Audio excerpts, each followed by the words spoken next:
6 p.m. in Binjang village, some 12 kilometers away from Kambe, chief town of the Donga Mountain Division in the northwest region of Cameroon. You are on to the primetime news on Equinox television, live from Douala, Cameroon. Thanks for joining us. In this edition of the newscast, members of parliament of the Social Democratic Front, SDF party, stage a walk out of Cameroon's parliament and leaving those of the ruling CPDM party and others who have now gone ahead to vote to put in place a new human rights commission in Cameroon and equally to extend their mandate to continue to stay at the Ngwaikele Glass House in the nation's political capital, Yaoundé. And some security staff of President Paul Biya have been given a total of 22 months suspended sentence in Geneva, Switzerland, over their role in the attack of a Swiss journalist. Those are our top stories.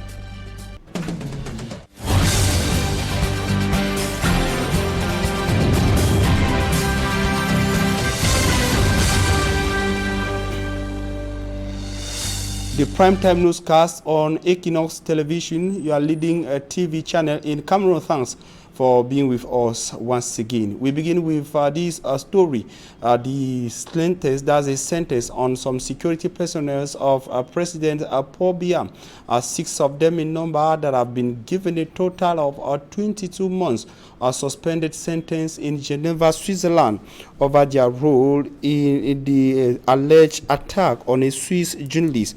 Report this morning, that is from newspapers in Cameroon, notably La Nouvelle Expression, which is a daily newspaper in Cameroon, citing a Swiss website, that's www.tetam.ch, a Swiss-based online news organ, says 6 members of President Biya's guards accused of attacking a Swiss journalist in Geneva have been charged and slammed several months of suspended sentence. They said a news organ based in Geneva, Switzerland, as reported on La Nouvelle Expression, indicated that 4 of the 6 arrested have been given a total of each of 4 months suspended sentence, while 2 others were given 3 months each, a sentence that is suspended. It should be noted that they were arrested Tuesday, July the 2nd, 2019. After a journalist of RTS, a Swiss public broadcaster, filed a complaint against them. Earlier, newspaper organs in Switzerland, as well as online news organs, reported that 5 of the 6 guards arrested were being questioned by the prosecutor in Geneva, Switzerland, and equally indicated that the seed was released after she was found in possession of a diplomatic passport, but they were finally sentenced altogether.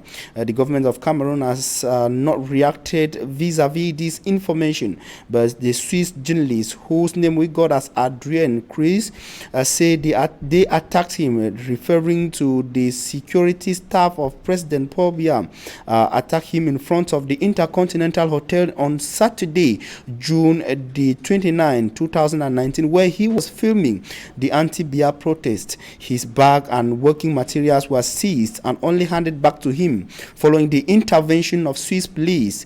We equally learned that the action prompted Swiss authorities to summon the ambassador of Cameroon to Bern, where he was told that such acts are not accepted in Switzerland and that freedom of press is protected and must be respected all across Switzerland. And the government of Cameroon, as I indicated, is yet to make an official statement vis-a-vis this. We shall be coming back to it in subsequent editions of news on Equinox television. Now we move over to the nation's political capital, Yaoundé, to talk about the walkout staged by members of parliament of the Social Democratic Front Party.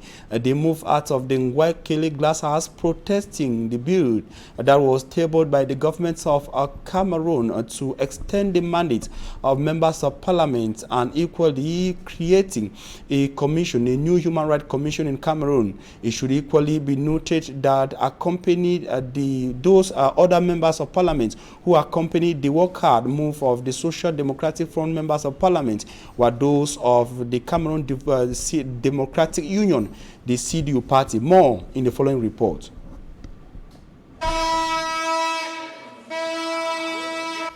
An outburst of SDF members of parliament at the National Assembly in Yaoundé in an attempt to bring Jean de Dieu Momo to order, Cameroon's minister delegate in the Ministry of Justice. Questions have been addressed to the minister, and the minister has obligation to give us the answer. Jean de Dieu Momo went out of context in responding to questions relating to the bill on the creation of a new human rights commission in Cameroon and another on the extension of the mandates of members of parliament and municipal councillors across Cameroon. Mr. Speaker, the minister is here to defend this very important bill.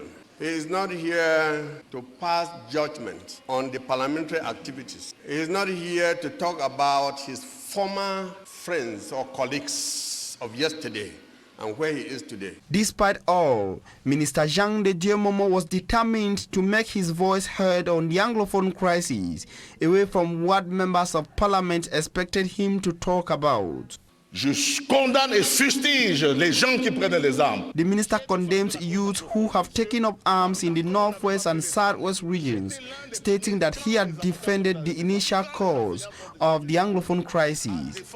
Parce que c'est une position commune à notre peuple. SDF and CDU members of parliament say the proposed inclusion of traditional rulers as members of a new human rights commission is unacceptable. Referring to traditional rulers, Honorable Mbumbu of the CDU party say people who violate human rights cannot at the same time be charged to defend human rights. Je ne sais pas qu'on peut donner la viande à un chien de garde. Nous ne sommes pas en contre les chefs. It only took the intervention of Bolvin Wakata, Cameroon's minister delegate in charge of relations with the National Assembly, for members of parliament to be better schooled on the bill extending the mandates of MPs and councillors. But after listening to the minister, SDF and CDU members of parliament staged a walk out of the National Assembly, leaving the CPDM and other party members of parliament to adopt the two bills.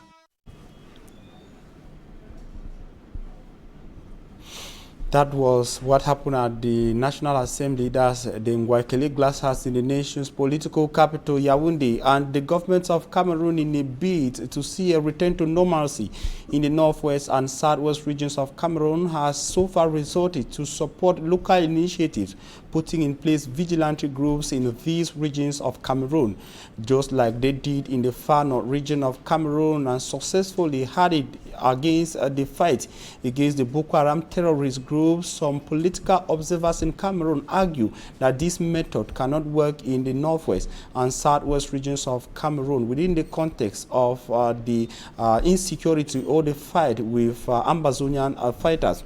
We have more with Hermine Luga. Multiple strategies have been used thus far to address the socio-political crisis rocking Cameroon for the past 3 years. The initiative of vigilante groups supported by the government adds up to already existing measures. What is the perception of political actors and civil society groups on such vigilante groups? The Social Democratic Front's Emmanuel Konye and Father Christopher, a peace initiator, spoke on our microphone. Mais dans le sud-ouest, le problème est totalement différent. Il s'agit d'une crise politique. In the southwest, the problem is so different. It is all about a political crisis. People think they are marginalized, and these children are as well marginalized. So you can't think they will play the role of vigilante groups as expected. Donc vous ne pouvez pas penser que c'est eux qui doivent, n'est-ce pas, jouer ce rôle. And I think that the government should be careful when they start supporting anyhow. I don't think that that particular part of it will give a fulfilled kind of security that we need in this country. What we need in this country is peace. We would recall since 2014, vigilantes numbering some 14,000 in the far north region played an essential role against Boko Haram by providing critical intelligence to Cameroonian forces as they act as scouts and guides against suicide attacks. But the initial plan seemed to have turned fertile. Emmanuel Konye and Father Christopher articulate on the loopholes and better moves which could be taken by the government to address the crisis. Maintenant, vous allez chercher à créer un comité de vigilance. Peut-être Now vigilante committees would be created. Maybe a try could be given, but I will say it won't resolve the situation. Once again, it's a failure.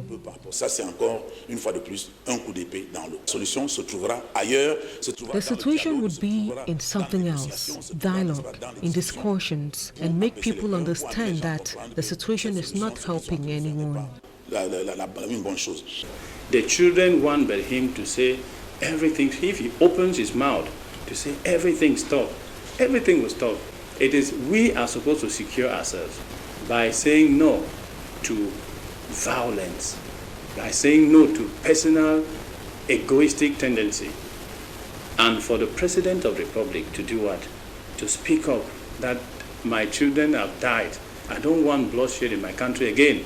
The intensity of the conflict still on, with movements, posing threats and humanitarian situation remaining precarious. It is evident much more is expected to end the crisis.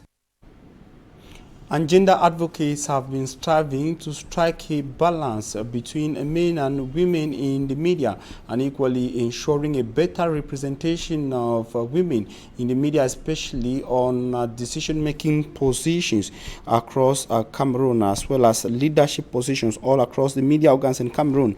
They are working to close the wide gap that still exists between the men and women in a bid to project and promote the talents, skills, and competencies of female journalists in particular, who would then become veritable agents of change. This is the purpose of a two-day workshop for media practitioners organized by Women Peace Initiative in Douala, Cameroon's economic capital. Though heated exchanges of experience and good and bad practices, the journalists, especially those of the younger generation, were equipped with skills that will enhance their contribution to effort to change the negative perception of women in the society. Some of the participants at the end of the workshop in Douala accepted to talk to EQUINOXE television. A woman should not be left to be led by other people. She has to speak out. She has to be herself. She doesn't have to be given the right to a man, be it at her workplace, to be sexually abused or sexually harassed. She can stand her ground and say what she has to say and say her mind. And why not say no? It is acceptable. And as a woman, you need to be daring. If you have to make it in life, embrace the oaths. Why not? And do her job just like a man, because here we are talking about gender equality. We are talking about the woman taking her role as a woman in the society and having that same opportunity as a man.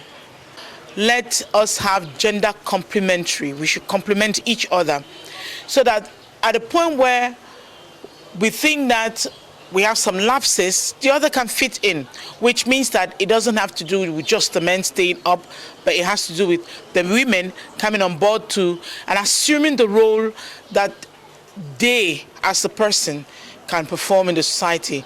But then we have a problem of having those guests, we have a problem of having those women to talk. We should work on women talking. Maybe we should go on more sensitization and more trainings, leadership trainings, motivational trainings, because we need to work on motivational speakers too. So when we work on motivational trainings, then we're going to have more women who come on board, and it would be, then we will have the realization of our gender balance. And I will take you to a discovery page to a village in the Mongo division of the littoral region. The village is called Lelem. Lelem is inhabited by over 7,000 persons. But the paradox of this locality is that they basically have nothing. The inhabitants complain of lack of basic social amenities, including potable water, electricity, and good roads. Equally, health centers absent in the locality. Heminologa takes us to Lelem. Welcome to Lelem, a little locality situated in the Mungo division of the littoral region. As it is the case in most remote zones of Cameroon, the occupants face enormous difficulties, the most visible being the lack of potable water sites. Since I am born here, we have a very difficult problem of water. We don't have a good potable drinking water. Since I am here, we always drink well water. It's only well water that we have diseases like cholera, dysentery. L'État nous a franchement oublié parce que the state has forgotten us. We are about 7,000 inhabitants here. We can't even consume clean potable water. We call on the attention of the state. Nous interpellons vraiment le gouvernement qui essaie de voir. You can see children and pregnant women. We have no choice. We dig boreholes beside toilets. It's been such a precarious situation for quite a long time now, one which has exposed the dwellers to constant ill health challenge. From skin diseases to digestive squabbles, it is said to be more of a do-or-die situation. That we have here in Lelem are malaria, typhoid, and other diseases caused by worms, all types of worms. So people are suffering here because of lack of water. People are drinking water coming from wells, and those wells are not well treated. As if it is not enough, the absence of quality water is simply the genesis of their problems. Living without electricity is as well a daily challenge faced by the people. When electricity goes off, I face difficulties. 5 liters of fuel I use per day, and it's not effective like electricity. 2 mois dans l'obscurité. 2 months in darkness, and they aren't even aware of us. On ne sait pas, et puis les gens ne sont même pas au courant de nous. It might definitely be a questionable situation. Are the people of Lelem all abandoned to themselves? Have they been forgotten? Or have their plight been taken into consideration by the authorities? Be it either ways, a fact remains. Lelem, as it's now, begs for development, one which will go a long way to ensure better living conditions of its occupants. With the increasing challenges of environmental protection in Cameroon and Africa, the Fumban Council in the Nun Division, West Region of Cameroon, together with the West Regional Delegation of Environment and Nature Protection, have engaged themselves together in positive ways of preserving the environment and equally protecting it. Himune Luga tells us more. Here we are in Fumban, a definitely busy area in the west region of the country. Busy on the streets and local social platforms, and the environment reflects it all. Waste objects littered here and there, and with rains and other natural occurrences, most of the garbage ends up in local water bodies, a threatened environment which the Ministry of the Environment and Nature Protection seeks to polish up.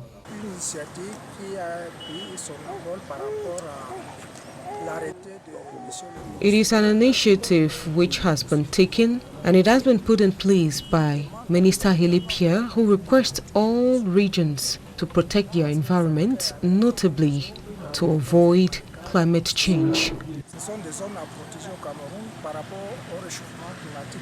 Et le but de cette opération, c'était de lutter contre un certain nombre de fléaux. The goal is to fight against certain flaws like illicit sale of fuel, drugs, contraband, illicit domestic gas sale, and the consumption of drugs, amongst others. At the Fumban Municipal Lake, being one of the sites targeted by the delegation, vehicle cleaners, fishermen, amongst other persons, were schooled on the essence of protecting the environment, which, as experts say, guarantees protection of endangered species like fish, among other aquatic species. The authorities henceforth forbid vehicles to be washed at the lake.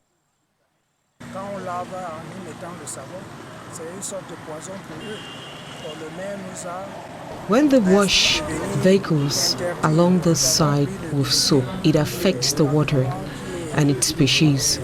With the council, measures have been taken, but yet no results. That's how we caught up with the divisional officer to assist us in this fight. In the same struggle, roadside fuel traders and cooking gas sellers alongside the public were reedified on the danger they could be exposed to in case the poorly take on their daily endeavors. As any normal project, at its preliminary stage, difficulties are always encountered. But as for the Fumban Council, defaulters are warned of penalties. For instance, vehicle owners who will be caught at the municipal lake washing their vehicles will pay fines summing up to 5,000 francs per day. And as sports, 2019 AFCON Egypt, Cameroon will be playing against Nigeria on Saturday in the knockout stage of this competition. The Lions of Cameroon have already arrived at Alexandria. That's a city where they will be taking on the Super Eagles. But coaches in Cameroon have cautioned the head coach of the indomitable Lions of Cameroon, Clarence Seedorf, to maintain the winning formula against the Eagles of Nigeria. They argue that the change in tactic of the head coach of the indomitable Lions made it difficult for the boys to get victory. Simanjikan Gabriel, our sportman.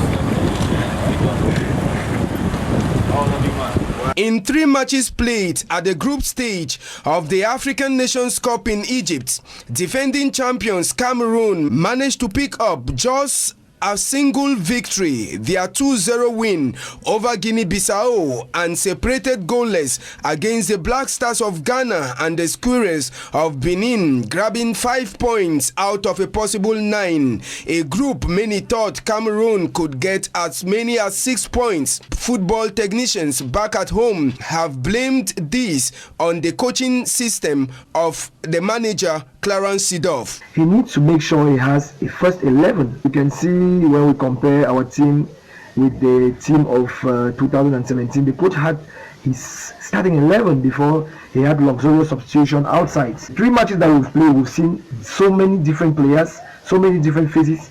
It is good but also bad, because in such competition we should have our starting 11 players that we know that we count on them, and we know that we have confidence in them, even though we have confidence in all the players, but we should have a first choice player that we start with them. Football is also based on substitutions. When you have good substitutions, then you can carry the day.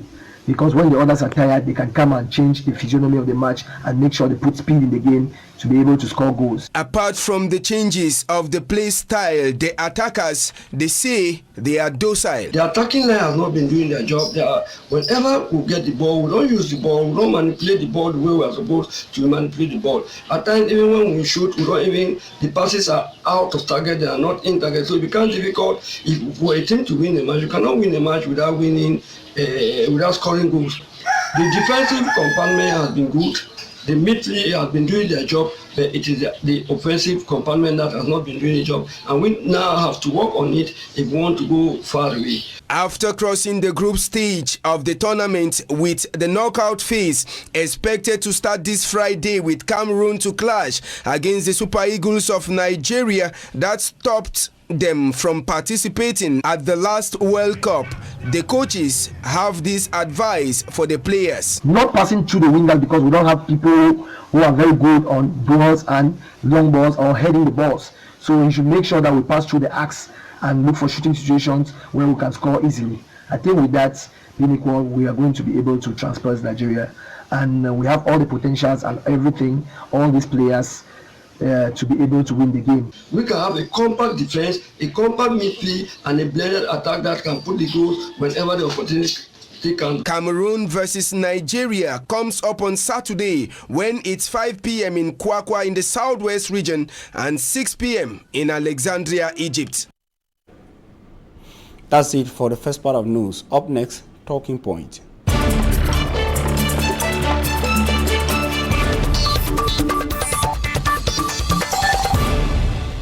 Thanks for joining us on Talking Points. We are receiving Madame Jacqueline Dongmo, who is a president of Women's International League for Peace and Freedoms with Cameroon. He's equally an executive of this institution or organization at the continental level, that is in Africa. Madame, thanks for staying with us. Thank you so much for inviting me. Okay, madam, we watch news from start, and we just heard a report on an NGO trying to strike a balance between the female and the male gender in the media in Cameroon. Is that necessary? Yes, I think it's very necessary because it's about addressing the gender roles. You know, when we are talking about gender balance, it's about talking about development. When they talk about gender balance, sometimes people feel that it's about women. No, we are not talking about women. We are talking about addressing the disparities between different sexes. It can be men or women, it depends on every context. So it's about addressing the proper opportunities given to each sex. Ma'am, when you say that, do you think that there are more men in the media organs in Cameroon or in the media landscape in Cameroon than women? I'm not thinking. I'm talking about the study that was conducted by an organization called Women Peace Initiative in 2015. The study was conducted in 39 media organs in the littoral, in the west, and in the center. And 3,000 media people were identified. Out of the 3,000, we had like 39 at the management position being men. Only 6 women were leading the media organ. So it's about of course, there were many women, but which role do they play in this media organ? So we are not talking about having women for having sake.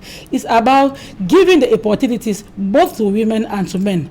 And in this case, we were able to notice that the few amount or number of women is not because they are not competent at all. Most of the time it's because of some barrier, because there are preconceived ideas that there are certain things or certain programs that women cannot conduct. Madam, the media landscape in Cameroon, the point you are trying to develop is interesting, but the media landscape in Cameroon, as diverse as it is dominated by the private media, the private sector, call it, and every CEO, every boss of every institution will want the best to be at the head so they can get revenue. So are you saying that these people didn't choose the right enough? I mean, I don't know wise enough to get the better people, because that would be their concern. Getting the best persons at the head. I feel so bad hearing you talking about it like that, because when you say the best, so you think the best are the men. No, it's not about gender. Maybe it's about being able to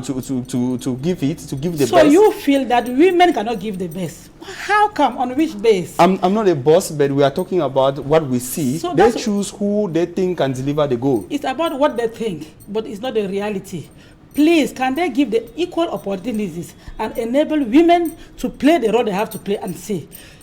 I want to tell you that it's because it's not their fault also. You know that, as you say, it's very diverse and there's a lot of competition, but most of importantly, there's a lot of preconceived idea. A woman being a woman in a media organ is not a problem. Can you give her the same opportunity? Don't make as if you are giving her the role because you are pitying her. No. Is she able to do that? It's about giving the equal opportunity to both women and men if they have the same competencies. It's not about favoring women. So it should be very clear that when we are talking about gender role, in one side it can be women and the other side can be men. Can you give them? It's about equity. Give them the equal opportunities and for them to do the best. And let me tell you, it's an advice I'm giving to media men or women owners. Please give the same opportunities and then you'll see, because it's about the development.